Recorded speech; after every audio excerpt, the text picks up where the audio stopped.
Oh, well, it's that time again. Trip to Crawley, first away match of the season, and another year of epic trips, hopefully for a bit more reward than last year. It's going to be interesting, I think. I can't help thinking that people are attracted up to places because they fit them, you know, the surroundings complement their innate qualities. Wordsworth went to live in the picturesque... Oh God, I can't even speak English, it's too early in the morning. Wordsworth went to live in the picturesque Lake District. It sort of fitted his romantic soul. Byron required adventure and exoticism, so he went to the aesthetic and sensory pleasures of Istanbul. And Steve Evans manages Crawley, which was the site of the acid bath murders. I can't help feeling it's going to be a tough test for Wrexham today, not least because we have got, well, the last time we won away from home against a side that wasn't either relegated that season or from a lower division was in November when we won at Stevenage, so that's not too encouraging. So there's a bit of a pattern that Dean Saunders needs to break. And of course, he cut up against old pal Jeff Louis. Steve Evans isn't daft, he dropped him on Tuesday. I'm sure that's just to get him raring to go. He knows as well as anybody that Louis always scores against his old teams. Just wind him up, make sure that he's left out. He thinks that maybe he's not going to get that game and he's really revved up to come up against us. Fantastic. Oh, well, let's start that journey then. And we might manage to get away with it. Another year of wondering whether the postman or the neighbours are going to spot me talking to myself to a camera in the car, which looks a bit peculiar. One down, about 25 more to go. See you in Crawley. Oh, brilliant. Just as I switched the camera off, I stalled. Hope that's not a sign from above. Well, I stepped out of Crawley station into the sort of drab identikit Newtown town centre I expected, I've been led to expect. But actually, a little 5-minute walk, you find yourself by the church behind the high street. It's all rather nice. I was wondering, despairing, when I saw the sold this place before with the usual outlets and a closed down Woolworths, whether this really could have been the place that the cure came from. But yeah, well, I've seen the quirky town centre, I reckon it probably is. This is the A23. There's a subtle clue as to where the football ground is. I wonder if you can spot it. Yeah, it's the huge oversized football. I like it. It's like something like The Prisoner. Very impressive. Here's what happens when Alex Hamilton came here.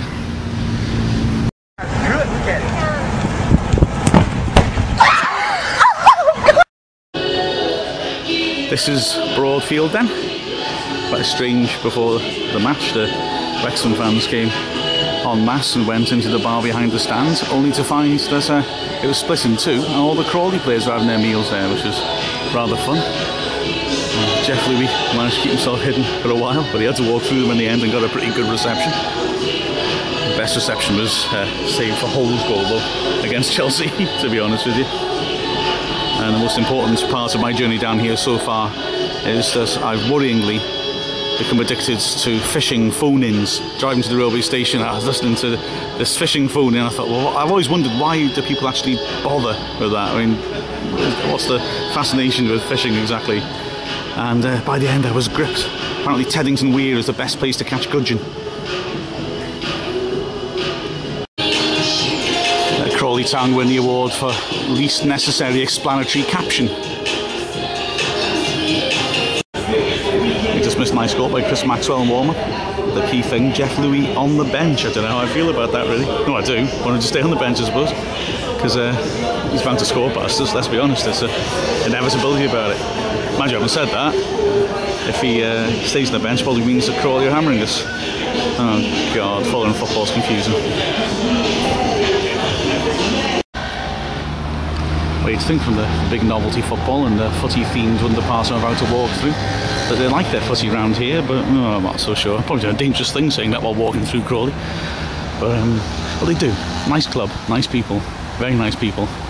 But the actual footballing side of it, not pleasant. 1-0 defeat. Oh God, Steve Evans and Paul Rayner really, you know, not a nice way to go about things. Real bullying stuff. The officials bottled it completely. Should have had a penalty after 25 seconds. Wolfden's pulled to the ground. Carstein red card as well. Referee doesn't give it because it's so early in the game probably.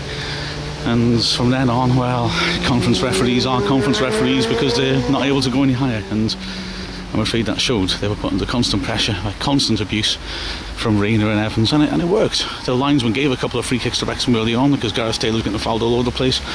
He got such terrible abuse, he started giving fouls against Taylor when he got fouled. Taylor got nothing, that tactic stopped working, and it all got rather horrible.